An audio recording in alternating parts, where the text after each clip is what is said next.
अगर आप खुद की ब्रांड डेवलप करने की क्षमता रखते हैं तो सबसे पहले अपनी ब्रांड डेवलप करें। जो लोग अपनी खुद की ब्रांड नहीं डेवलप कर पाते हैं वो अक्सर कर खुद किसी कंपनी की फ्रेंचाइजी लेते हैं, सेल्स बढ़ाते हैं। तो उस टाइम पे उनका 300 करोड़ का बिजनेस था, मार्केट में डिमांड उनकी बढ़ी तो उन्होंने कंपनी के पास से बोला कि मुझे आप और स्टॉक दो। तो कंपनी ने बोला नहीं, आपकी लिमिट इतनी ही है। टेक्सटाइल के जो क्लाइंट हैं यहाँ सूरत के अंदर, वो डिपेंडेंट है आढ़तिया के ऊपर। उसके पास में आपके जैसे मल्टीपल ऑप्शन है, लेकिन आपके पास एक ही आढ़तिया है और आप उससे पे टिके हुए। तो आप क्या करते हो, भाई तू ही माई बाप है। सर हमारे बहुत सारे क्लाइंट से मीटिंग होती है तो उनसे जनरली डिस्कशन में निकलता है कि उनके पास तो बहुत सारे पैसे हैं बट वो कंफ्यूज रहते हैं कि वो कहाँ पे इन्वेस्ट करें। कि वो कंफ्यूज रहते हैं कि यार अपना ब्रांड ओपन करें या फिर फ्रेंचाइजी किसी के ले लें या डीलरशिप लें या डिस्ट्रीब्यूटरशिप लें। तो उसमें बहुत सारे उनके कन्फ्यूज़न रहते हैं, तो उसके हिसाब से हमें क्या करना चाहिए, आप उसमें क्या बोलना चाहेंगे? सो आपका क्वेश्चन है कि लोग बिज़नेस शुरू करना चाहते हैं लेकिन कन्फ्यूज़ है कि किसी की फ्रेंचाइजी ले, डीलरशिप ले या फिर वो खुद का ब्रांड चालू करें। ये बहुत सारे लोगों का सवाल होता है, क्योंकि जब किसी का बिज़नेस अच्छे लेवल पर ग्रो हो जाता है तो वो चाहता है कि भाई बिज़नेस का डाइवर्सिफिकेशन किया जाए, मतलब कि और मल्टीपल चीज़ें स्टार्ट की जाए ताकि रेवेन्यू का सोर्स जनरेट हो। और उस टाइम पे ये सवाल ज़्यादा पूछते हैं और आज के समय में बहुत सारे क्लाइंट अपने ऐसे हैं जो ये सवाल पूछते हैं।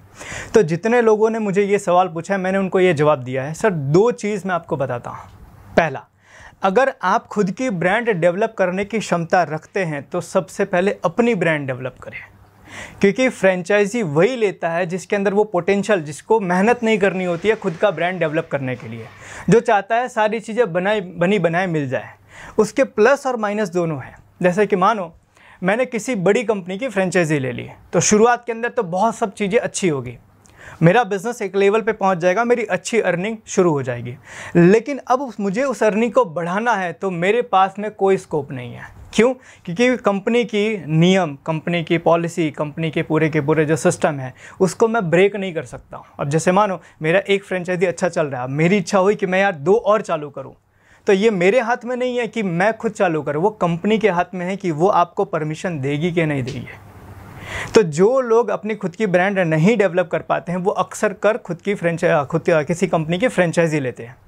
लेकिन जिन लोगों को पता होता है कि यार खुद की ब्रांड डेवलप कैसे करना है तो वो अपनी खुद की ब्रांड डेवलप करते हैं और उसको वो बहुत बड़े लेवल पर लेकर जाते हैं। जैसे मैं आपको बताता हूँ, अपने बहुत सारे क्लाइंट हैं जिन्होंने किसी की फ्रेंचाइजी लेके रखी है, तो अब उनकी फ्रेंचाइजी को डेवलप करना, जैसे कि फ्रेंचाइजी के लेते समय कमिटी ने कमिटमेंट किया था कि भाई आपका इतना महीने का रेवेन्यू जनरेट होगा। आज वो जनरेट होना शुरू हो गया है, लेकिन पहले के समय जब शुरू किया था उन्होंने, उस टाइम पे खर्चे उनके कम थे तो रेवेन्यू उनको बहुत अच्छा दिख रहा था। अब क्या हुआ, उनका रेवेन्यू एक जगह आके रुक गया लेकिन खर्चे बढ़ गए। अब वो बोल रहे हैं कि सर मुझे मेरे बिज़नेस को और बड़ा करना है तो कैसे करें। तो उनके पास वो फ्रेंचाइजी के कंसेप्ट के अंदर ये स्कोप ही नहीं है। और वहीं पर ऐसे हमारे कुछ क्लाइंट हैं जिन लोगों ने 25 साल पहले खुद की ब्रांड शुरू की थी और लगभग तकरीबन 16-17 साल तक उन्होंने अपनी खुद की एक ही ब्रांड चलाई। आज उनके 15 ब्रांचेस हैं। क्यों? क्योंकि वो पोटेंशियल उनमें था कि अपनी खुद की ब्रांड अगर मैं बिल्ड करूंगा तो मैं उसको जितना चाहूँ उतना बड़ा कर सकता हूँ। और फ्रेंचाइजी के अंदर या डीलरशिप के अंदर या डिस्ट्रीब्यूटरशिप के अंदर ये चीज़ें नहीं होती है। मैं आपको बताता हूँ, राजकोट में एक हमारे क्लाइंट हैं और उन्होंने बहुत फेमस और बहुत बड़ी ब्रांड की उन्होंने डिस्ट्रीब्यूटरशिप ली थी। वो हमारे साथ बैठे तो पहले बातचीत हुई कि सर हमारा जो बेसिक सिस्टम है, हमारा टीम का सिस्टम है, SOPs हैं, HR मैनेजमेंट है, वो एक बार डेवलप कर दीजिए। हमने बोला ठीक है, हमने उनका पूरा सिस्टम डेवलप कर दिया। अब बारी आई कि सर अब सेल्स बढ़ाते हैं। तो उस टाइम पे उनका 300 करोड़ का बिजनेस था, तो उनका प्लान था कि सर मुझे इसको लगभग 1000 करोड़ के आसपास लेकर जाना, तो कैसे लेकर जाएं। तो जब हम बैठ के उसमें डिस्कस करने लगे कि भाई ये चीज़ें कर सकते हैं इसको डेवलप करने के लिए, तो उन चीज़ों के बारे में उन्होंने उनकी पेरेंट कंपनी से बात की कि मुझे ये करना है, और पेरेंट कंपनी ने मना कर दिया, बोले आप नहीं कर सकते हो। क्यों? क्योंकि उन्होंने डिस्ट्रीब्यूटरशिप की पॉलिसी बनाई थी कि भाई एक सिटी के अंदर एक डिस्ट्रीब्यूटर देंगे, राइट। अब उनकी इच्छा थी मेरे एक सिटी के अंदर मेरा 300 करोड़ का बिजनेस हो रहा है तो मुझे दूसरी सिटी भी कवर करनी है, लेकिन कंपनी ने वो पॉलिसी में मना कर दिया था, भाई सिर्फ आपको एक ही सिटी की डिस्ट्रीब्यूटरशिप या एक ही सिटी का दायरा आपको मिलेगा। तो उनका 300 करोड़ का बिजनेस 1000 करोड़ पे कब पहुंचेगा। तब उनको ये रियलाइज़ हुआ कि शायद मैंने अगर खुद की ब्रांड चालू की होती तो शायद कुछ और हो सकता। अभी रिसेंटली हमने एक कंपनी का काम स्टार्ट किया, उनका केमिकल का बिजनेस है। अब कोरोना के टाइम पे, लॉकडाउन के टाइम पे समझो कि उन्होंने जो स्टॉक किया था वो स्टॉक उन्होंने कस्टमर को डिलीवर कर दिया, तो उसके हिसाब से मार्केट में डिमांड उनकी बढ़ी, तो उन्होंने कंपनी के पास से बोला कि मुझे आप और स्टॉक दो, तो कंपनी ने बोला नहीं, आपकी लिमिट इतनी ही है। अब सवाल ये है कि या तो उस बिज़नेस को वैसे ही चलाएं या तो वो कुछ और सोचे। तो हमने उनको एक सजेशन दिया कि सर एक काम कीजिए, आप जिस कंपनी का डिस्ट्रीब्यूटर लेकर रखे हैं उसको आप एज इट इज़ कंटिन्यू कीजिए, प्लस अपनी खुद की प्रोडक्ट भी डेवलप कीजिए अपने खुद के नाम से, कि कल को कंपनी अगर बोले कि भाई मैं आपको अपनी प्रोडक्ट नहीं दूंगी, तो आप क्या करोगे? डिस्ट्रीब्यूटरशिप कंपनी है, बड़ी कंपनी है, वो मना कर सकती है, भाई आपको नहीं दूंगी। या आपके जैसे आपकी सिटी में 4 और डिस्ट्रीब्यूटर अपॉइंट कर दे, तो आप क्या करोगे? आपका बिजनेस तो 4 डिवाइड हो गया, तो आपके हाथ में कुछ नहीं है। तो आपने इतने साल मेहनत किया, इतना एक्सपेंस अपने बना के रख लिया है, इतने खर्चे आपने पाल लिए हैं, तो उन खर्चे को निकालोगे कैसे अगर आपका बिज़नेस ही नहीं होगा?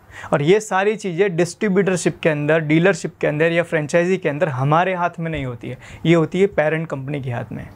तो आपके जो भी क्लाइंट है, अगर उनके पास पैसा है, वो चाहते हैं कि भाई एक बिज़नेस शुरू किया जाए, तो एक छोटी सी शुरुआत करें, लेकिन खुद की शुरुआत करें। और ये खुद की शुरुआत कल बड़ी हो सकती है, लेकिन आज किसी बड़ी कंपनी की फ्रेंचाइजी जो है वो मुझे कल को बड़ा करेगी, इसकी कोई श्योरिटी नहीं है। तो इसीलिए किसी भी क्लाइंट को अगर आपको ये सजेशन देना हो तो उनको बोलो कि सर हो सके जहाँ तक अपनी खुद की ब्रांड शुरू करें, अपने खुद के प्रोडक्ट शुरू करें, क्योंकि आज नहीं तो कल उसको आप जितना चाहें उतना बड़ा कर सकते हैं, लेकिन फ्रेंचाइजी या डीलरशिप में ये चीज़ पॉसिबल नहीं है। जैसे कि क्लाइंट आप देखोगे तो हमारे टेक्सटाइल में भी हैं, टेक्सटाइल के जो क्लाइंट हैं यहाँ सूरत के अंदर, वो डिपेंडेंट है आड़तिया के ऊपर। यहाँ पे एक कंसेप्ट चलता है आड़तिया मतलब कि एजेंट। अब एजेंट का सीन ऐसा है कि भाई एजेंट को जहाँ से ज़्यादा पैसा मिलेगा ना, वो कस्टमर को उधर ही ले जाएगा। तो ये लोग एंटरटेन बहुत करते हैं एजेंट को, एजेंट आए, अरे अरे एजेंट आ गए, कुर्सी खाली करो, चाय मंगाओ, कॉफ़ी मंगाओ, उनको खुश करने की कोशिश करते हैं, क्योंकि उनको पता है यही बंदा हमारे वहाँ क्लाइंट लेकर आएगा। जितने भी टेक्सटाइल के हमारे क्लाइंट हैं, सबको मैंने बोला सर ये अपनी दुकान पे बैठ के जो गादी गर्म करते हो ना, वहाँ से उठो। अगर आपके धंधे को बड़ा करना है तो आप गादी गर्म जो करते हो वहाँ से उठो, मार्केट में जाओ और कस्टमर से डायरेक्ट मिलो, तो आपको आड़तिया की ज़रूरत नहीं पड़ेगी। और आड़तिया जो होता है उनको बहुत मैनिपुलेट करता है, वो सीधा डील करता है, कितना मुझे दोगे तब मैं आपको कस्टमर दूंगा, सीधा डील करता है, मेरा पेमेंट इतने टाइम पे चाहिए, इतना टका चाहिए, इस तरीके से चाहिए, अगर आप डन करते हो तो ही मैं आपके वहाँ पे अपना कस्टमर लेकर आऊँगा, नहीं तो लेकर नहीं आऊँगा। क्यों? क्योंकि उसके पास में आपके जैसे मल्टीपल ऑप्शन है, लेकिन आपके पास एक ही आड़तिया है और आप उससे पे टिके हुए। तो आप क्या करते हो, भाई तू ही माई बाप है, तू जैसा बोलेगा मैं वैसा करूँगा। तो वो एजेंट इसका फ़ायदा उठाता है, और इसी तरीके से बड़ी कंपनियां भी फ़ायदा उठाती हैं फ्रेंचाइजीज़ देकर। हाँ, सब कंपनियां नहीं हैं गलत, लेकिन कुछ कंपनियां हैं जो इस तरीके से फ़ायदा उठाती हैं कि एक बार फ्रेंचाइजी देने के लिए उन्होंने बहुत बड़ी बातें कर दी, लेकिन जब आपके लिए काम करने की बारी आई तो वहाँ पर उन्होंने अपनी पॉलिसी बदल दी, अपना कमिटमेंट तोड़ दिया, अपने रूल्स बदल दिए, और जिसके कारण आपको ऐसा लगता है कि यार मैंने इतना बड़ा इन्वेस्टमेंट कर दिया है, अगर मैं नहीं करूँगा तो भी नुकसान होगा। तो आप क्या करते हो, नुकसान से बचने के लिए वो चीज़ें जैसे तैसे आप चलाते हो। और ऐसे हमारे कितने क्लाइंट हैं जिन लोगों ने ये गलतियाँ की है। तो उनके पास पैसा है तो उनको बोलो कि हो सके सर खुद की ब्रांड डेवलप करो, खुद की प्रोडक्ट डेवलप करो, उसको आप बड़ा कर सकते हो, बट किसी की फ्रेंचाइजी को आप बड़ा नहीं कर सकते। हाँ, अगर आपको बैठे बैठे पैसा चाहिए, सब कुछ सेट चाहिए, तो आप फ्रेंचाइजी ले सकते हो, लेकिन आप थोड़ा मेहनत करना चाहते हो, थोड़ा सा आपको ग्रोथ करने की इच्छा है, तो आप अपनी ब्रांड डेवलप करो। तो उनको ये चीज़ आप बोल सकते हो।